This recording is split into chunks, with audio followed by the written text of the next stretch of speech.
Hello again. I want to make a couple just short videos here, just showing a couple of errors that dispensational teachers are making because they have an idea about faith and works salvation in different dispensations, and so they read things into verses that aren't there, or they miss the context and get some other understanding or interpretation out of it that's not there. The first one here, as you can see from the title of the video, is that Matthew 24:13 is often used to show that there's works involved in salvation during the 70th week of Daniel. Now, I'm not going to get into all that, but I just want to show you that this verse is being misused, and that's not what it's talking about.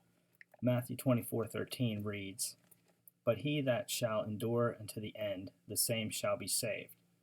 And so the teaching is generally that, you have to endure, you have to make it to the end. There's works involved in getting saved, because you have to, it's attributing that word endure there to working and salvation with the word saved. But it's not talking about eternal salvation in that verse. It's talking about mortal salvation. What I mean is it's talking about having their lives saved, their mortal life being saved. And how you get that is you keep reading. Again, it's context. I've been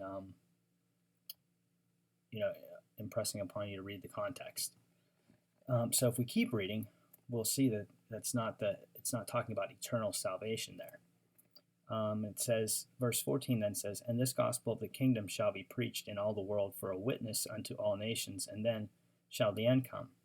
When ye therefore shall see the abomination of desolation, spoken of by Daniel the prophet, stand in the holy place, whoso readeth, let him understand. Then let them which be in Judea flee into the mountains. Let him which is on the housetop not come down to take anything out of his house. Neither let him which is in the field return back to take his clothes. And woe unto them that are with child, and to them that give suck in those days. But pray that your flight be not in the in the winter, neither on the Sabbath day. For then shall be great tribulation, such as was not since the beginning of the world to this time, no, nor ever shall be." Now here's the important verse. "And except those days should be shortened, there should no flesh be saved. But for the elect's sake, those days shall be shortened." So from verse 13 there, we see that it's talking about their flesh being saved.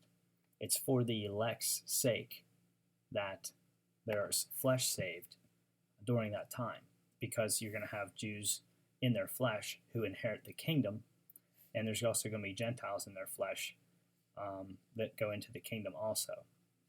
But it's for the elect's sake, because they are given that land to inherit. So it's for the elect's sake that there's flesh saved. And that's what it's talking about in verse 13. "But he that shall endure to the end, the same shall be saved," talking about his life will be saved when Jesus Christ returns. And the days will be shortened, because people are going to just be dying in the thousands upon thousands and millions, every day or week. It's just going to, the body count's just going to add up quickly.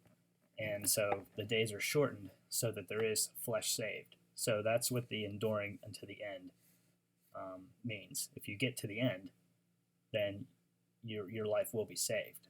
So that's what it's talking about. It's not talking about eternal salvation, which is how that verse is incorporated with the dispensational teaching of faith and works meriting eternal salvation in the 70th week. So if you have any questions about that, any comments, go ahead and leave it down in the comment section. And I hope that helped you understand that verse and passage better. Have a good day.